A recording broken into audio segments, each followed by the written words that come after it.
So Bhagavad Gita first చాప్టర్లో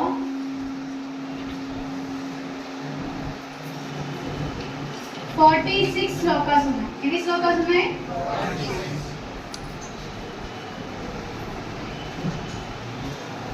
అందరూ శ్రద్ధగా వినండి, ఎందుకంటే మొదటి అధ్యాయంలో ఏముందో మీకు ఇక్కడ తెలుస్తుంది అన్నమాట. సో ఈ 46 శ్లోకాస్ లో ఏం జరుగుతుంది, సో మొత్తం ఈ మొదటి అధ్యాయం యొక్క సారాంశాన్ని నేను ఇక్కడ చెప్పబోతున్నాను. సో 46 శ్లోకాస్ లో ఫస్ట్ శ్లోకం ఎవరు చెప్పారనుకున్నా? ధృతరాష్ట్రుడు చెప్పాడు కదా. సో ఫస్ట్ నుంచి 12 శ్లోకాస్ లో ఏం జరుగుతుందంటే ధృతరాష్ట్రుడి యొక్క మనోస్థితి అలాగే దుర్యోధను యొక్క మనోస్థితి ఇక్కడ వివరిస్తున్నారు. ధృతరాష్ట్ర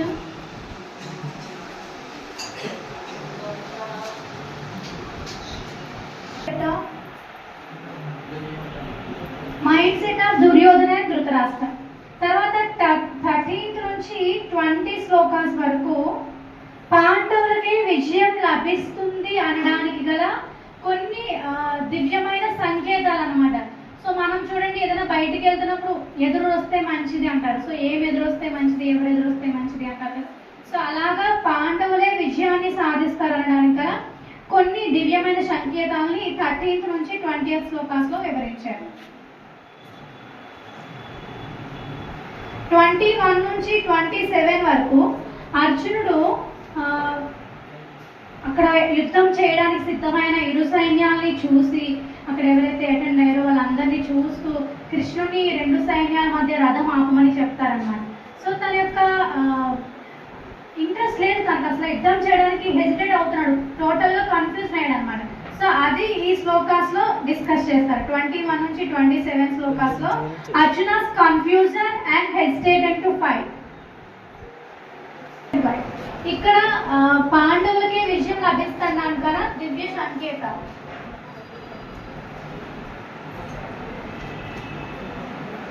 అందరూ నోట్ చేసుకోండి, మీకు ఈ అధ్యాయం ఓవర్ ఎవరు చెప్పరు.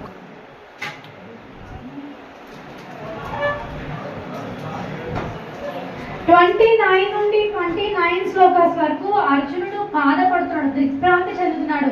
నేను యుద్ధం చెయ్యను, ఎందుకంటే వీళ్ళందరినీ చూసి నాకు రోమాంచకం అవుతుంది. సో అప్పుడప్పుడు చూడండి, మనకు కూడా భయం వేస్తుంది కదా, ఏదైనా యాక్సిడెంట్ చూసినా, ఎవరైనా చనిపోవడం చూసినా మనకు కూడా చాలా భయం వేస్తుంది కదా. సో అర్జునుడు వాళ్ళందరినీ చూసి నేను వీళ్ళతో యుద్ధం చేయాలని చెప్పి భయపడతాను అనమాట. సో నాకు రోమాంచకం అవుతుంది, నా చేతిలోంచి ధనస్సు గాంధీవం జారిపోతుంది, నాకు నోట్లోంచి మాట రావట్లేదు, నా నోరు ఎండిపోతుంది, నా శరీరం అంతా కూడా వేడి అయిపోతుంది, నాకు రోమాంచకం అవుతుంది అని చెప్పి తన యొక్క దిగ్భ్రాంతిని, తన యొక్క బాధని వ్యక్తపరుస్తున్నారన్నమాట.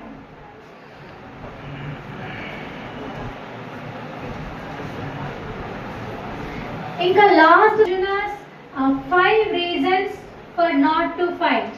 సో అర్జునుడు ఇక్కడ ఎందుకు యుద్ధం చేయనడానికి 5 రీజన్స్ చెప్తున్నాడు.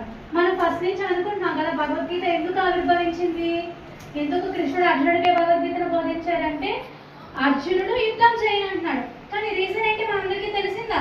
చెప్పండి, ఏంటి రీజన్?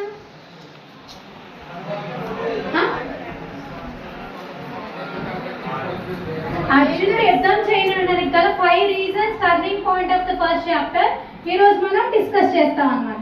సో 5 రీజన్స్, 5 నోట్ చేసుకోండి. This is very important chart.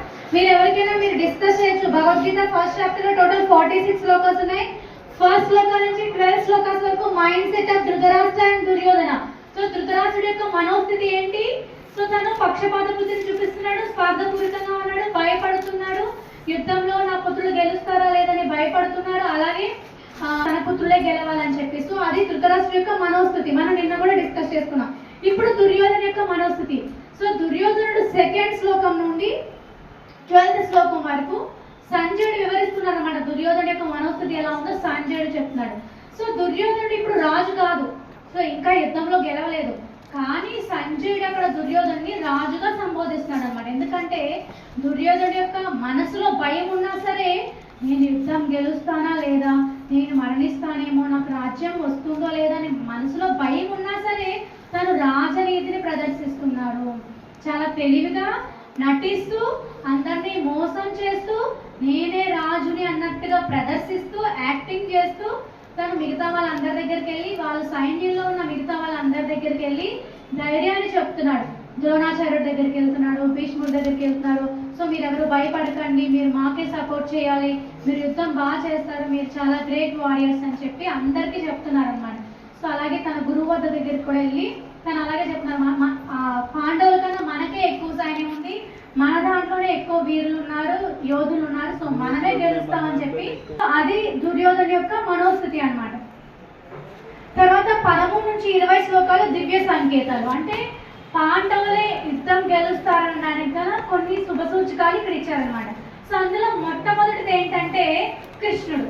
So కృష్ణుడు ఎక్కడ ధర్మం ఉంటే అక్కడ కృష్ణుడు ఉంటాడు. సో ఎక్కడ కృష్ణుడు ఉంటే అక్కడ విజయం లభిస్తుంది. సో అందుకని కృష్ణుడు పాండవుల వైపు ఉన్నారు కాబట్టి పాండవులకే విజయం లభిస్తుంది.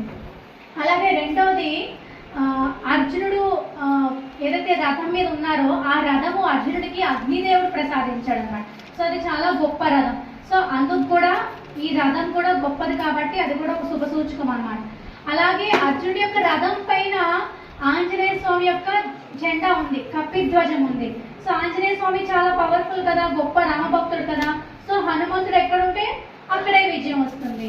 సో రామకథలో మనకి చూడండి, వారధి నిర్మించినప్పుడు హనుమంతుడు అక్కడే ఉన్నారు, రామరావణ యుద్ధం జరుగుతున్నప్పుడు హనుమంతుడు అక్కడే ఉన్నారు. సో రాముడు గెలవడానికి తను సహాయం చేశారు. సో హనుమంతుడు ఎక్కడుంటే అక్కడే విజయం లభిస్తుంది. సో అలాగే ఇక్కడ కూడా ఈ యుద్ధం జరుగుతున్న సందర్భంలో అర్జునుడి యొక్క రథం పైన కపి ధ్వజం ఉందన్నమాట. సో హనుమంతుడి జెండా ఉంది కాబట్టి అది కూడా ఒక శుభ సూచకం. సో అర్జునుడే యుద్ధం గెలుస్తారు, పాండవులే యుద్ధం గెలుస్తారు, వాళ్ళకే రాజ్యం లభిస్తుంది అన్న. అలాగే ఇంకొక రీజన్ ఏంటంటే కృష్ణుడు అంటే భగవంతుడు ఎక్కడుంటే లక్ష్మీదేవి అక్కడే ఉంటుంది, ఐశ్వర్యం అక్కడే ఉంటుంది, సంపద అక్కడే ఉంటుంది. సో ఐశ్వర్యం సంపద ఎప్పుడు ఉంటాయి? సో వాళ్ళు విజయం గెలిస్తేనే కదా లభిస్తుంది. సో లక్ష్మీదేవి వీళ్ళ వైపే ఉన్నారు కాబట్టి వీళ్ళే ఖచ్చితంగా యుద్ధం గెలుస్తారనడానికి అదొక రీజన్ అన్నమాట. సో ఇలా ఈ 13 నుంచి 20 శ్లోకాస్లో దివ్య సంకేతాలు తెలియజేశారు.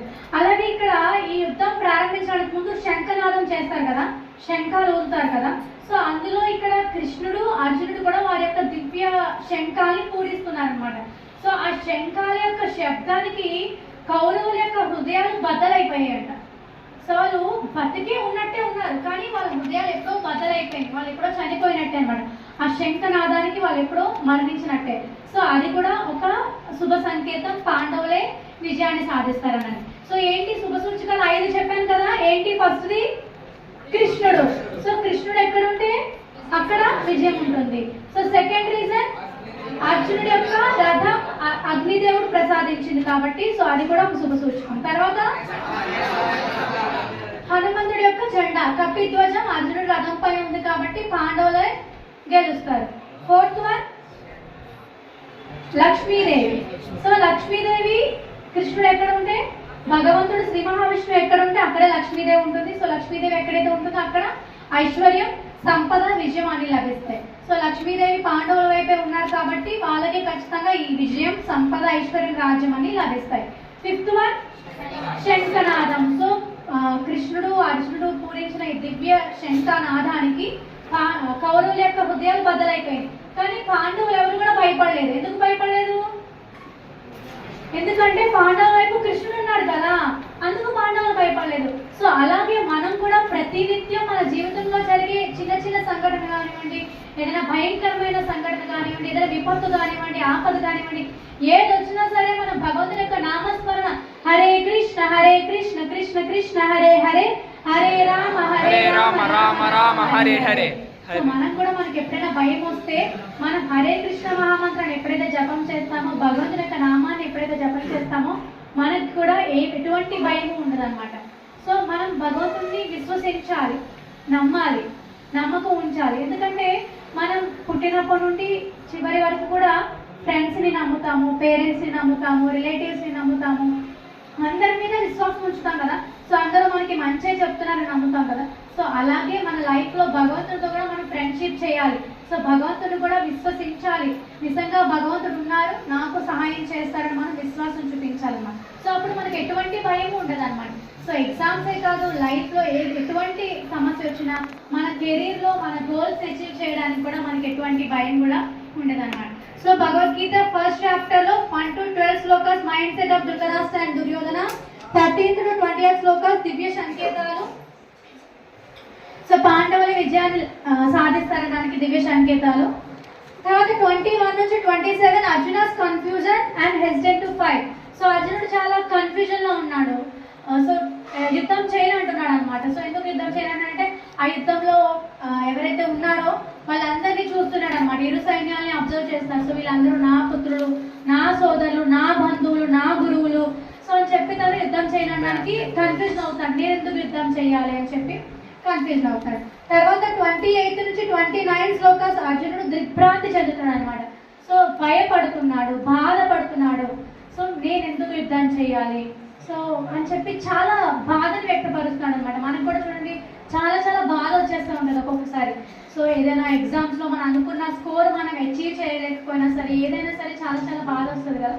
సో అలాగే అర్జునుడు కూడా నేను యుద్ధం చేయనని చెప్పి చాలా బాధపడుతున్నాడు అనమాట.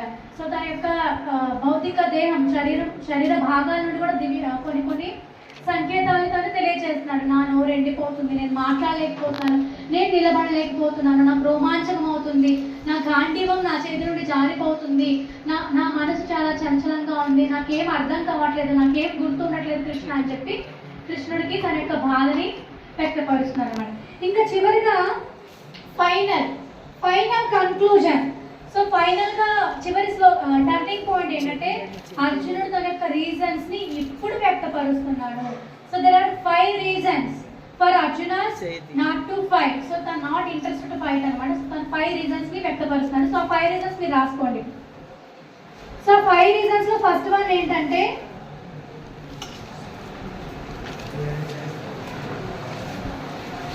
సో 5 reasons లో ఫస్ట్ వన్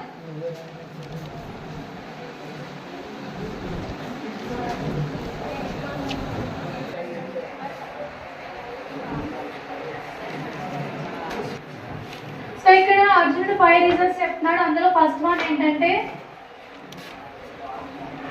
పాప భీతి. సో యుద్ధం చేసి వీళ్ళందరినీ చంపితే, వీళ్ళందరినీ సంహరిస్తే నాకు పాపం వస్తుందని చెప్పి భయపడుతున్నాడు అనమాట. సెకండ్ వన్ కరుణ, అనవసరమైన జాలి చూపిస్తాడు. క్షత్రుడి యొక్క ధర్మం ఏంటి? యుద్ధం చేయాలి. సో మీ ధర్మం ఏంటి? పిల్లలుగా మీ ధర్మం ఏంటి? స్టూడెంట్స్ గా చదువుకోవాలి, టీచర్ మాట వినాలి, పేరెంట్స్ మాట వినాలి. సో అర్జునుడు యుద్ధం చేయనంటున్నాడు, కానీ అర్జునుడి యొక్క ధర్మం యుద్ధం చేయడం. సో తను అనవసరమైన జాలి చూపిస్తాడు. వీళ్ళందరినీ నేను చంపాలా, నేను సంహరించాలా అని చెప్పి అనవసరమైన జాలి చూపిస్తాడు అన్నమాట. తర్వాత అర్జునుడు వీళ్ళందరినీ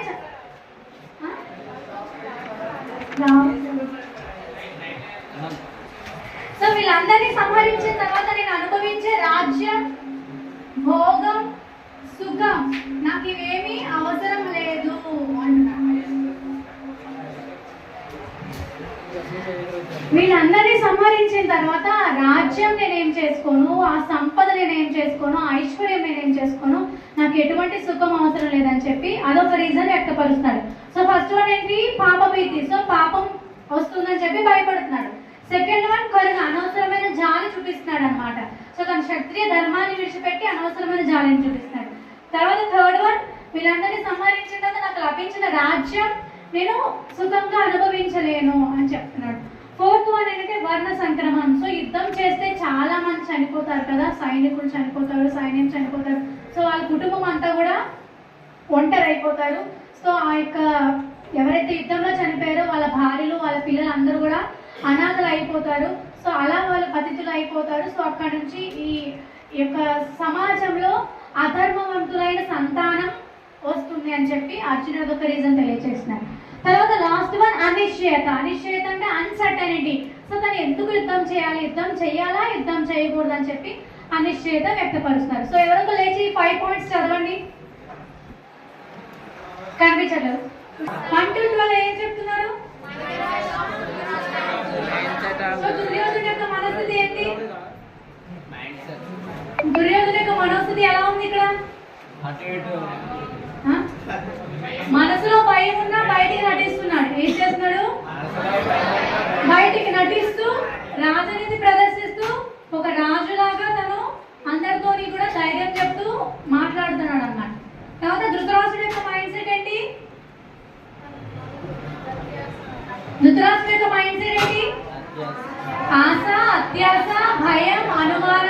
స్వార్థం, పక్షపాతం. 13 నుంచి 20 శ్లోకాలు ఏం చెప్తున్నాయి? దివ్య సంకేతాలు. సో పాండవులే విజయాన్ని సాధిస్తారన్నాను కదా, దివ్య సంకేతాలు. తర్వాత 21 నుంచి 27 Arjuna's confusion and uncertainty for not to fight. తర్వాత 28 నుంచి 29 వరకు అర్జునుడు దిగ్భ్రాంతి వ్యక్తపరుస్తున్నాడు, బాధపడుతున్నాడు. సో వ్యక్తపరుస్తున్నాడు అన్నమాట, నేను యుద్ధం చేయను కృష్ణ అని. ఇంకా చివరి శ్లోకాల్లో 5 reasons of Arjuna not to fight. So తను యుద్ధం చేయడానికి గల 5 కారణాలు వ్యక్తపరుస్తున్నారు. ఇంకా లాస్ట్ 46 శ్లోకాస్లో అర్జునుడు కృష్ణుడితో, కృష్ణ ఇంకా నేను యుద్ధం చేయను కృష్ణ, దయచేసి నన్ను విడిచిపెట్టు కృష్ణ అని చెప్పి రథం పైన బాధతో కూర్చుడిపోయారు అన్నమాట, రథంలో కింద పడిపోయాడు అన్నమాట. సో యుద్ధం చేయను కృష్ణ అని. సో దాంతో ఫస్ట్ చాప్టర్ క్లోజ్ అయిపోయింది.